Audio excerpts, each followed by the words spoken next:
What's going on, YouTube? So I finally decided I'd make a follow-up video to how I got everything set up for like a little welding workstation now that it's all pretty much done.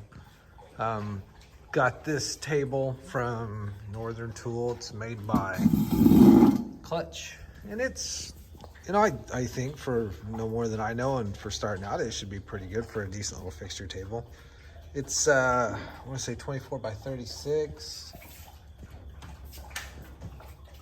I don't have a tape measure here, sorry, but I'm pretty sure that's what the dimensions of the tabletop were.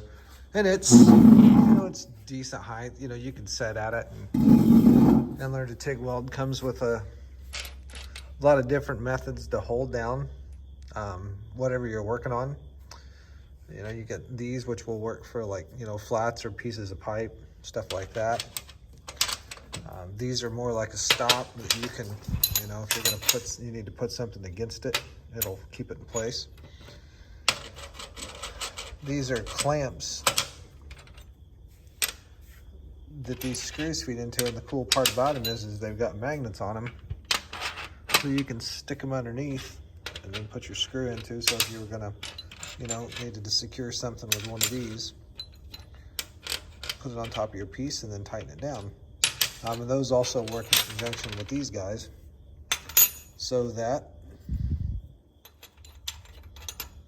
you can get a little more reach out of it if you need to, which is pretty cool.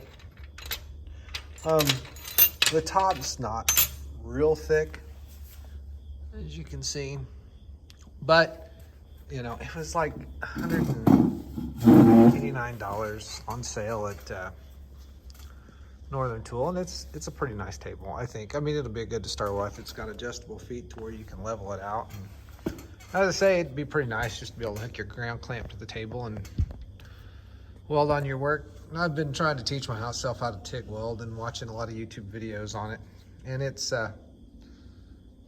yeah, it's not as easy as it looks. MIG welding, yeah, that didn't take long to pick up, versus, you know, having already some experience with flux core. It was pretty quick to learn. Unfortunately, my new Hobart welder has a bad gas regulator, and I will show you what I mean. So even when it's unhooked, it's still flowing about 25 cubic feet an hour. So yeah, there's some kind of issue there with that.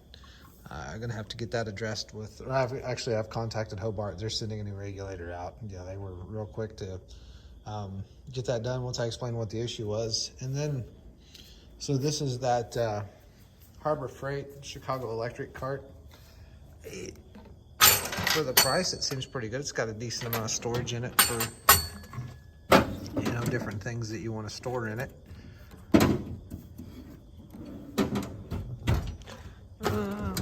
You know, stuff like that. And then down here you can store your, like, your welding helmet or anything larger that you need to keep in it. So that's pretty nice. Oops. And then I found a seller on Etsy that makes a 3D printed dual tank bracket. That was pretty reasonably priced. It seems pretty you know, sturdy, and it holds, you know, both tanks, keeps both tanks secure so that you don't have to worry about anything like that. You can, it's got a little notch on each side where you can store some, you know, standard package TIG wire or whatever. So yeah, I mean, it seems like a pretty nice little setup. I'm hoping that a lot of my issues with the TIG welding are issues with the regulator and the gas flow. At least that's what I keep telling myself.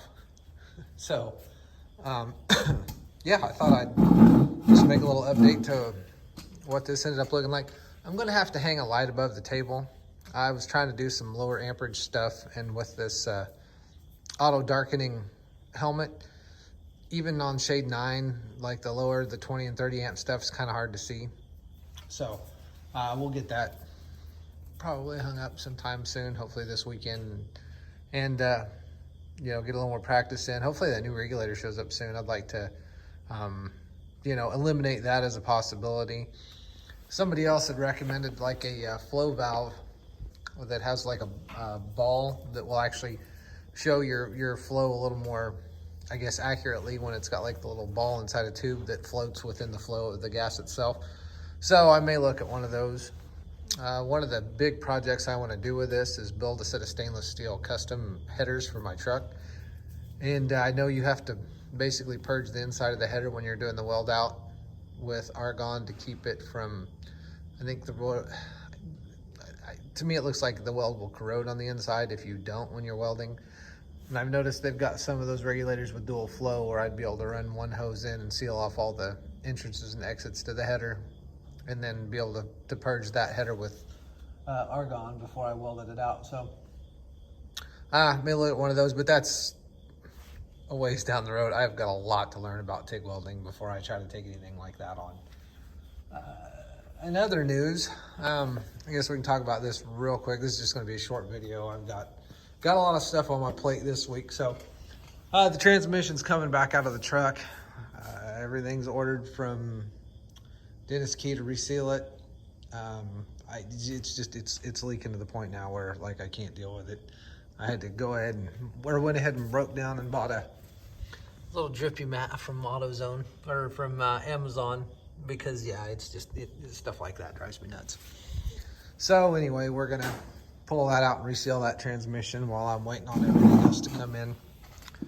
I may go ahead and take it apart this fall and get the body work finished up and get a coat of paint on it before I even worry about putting the new engine in and transmission, and just do all that while the truck's apart, so when I reassemble it, it's already painted.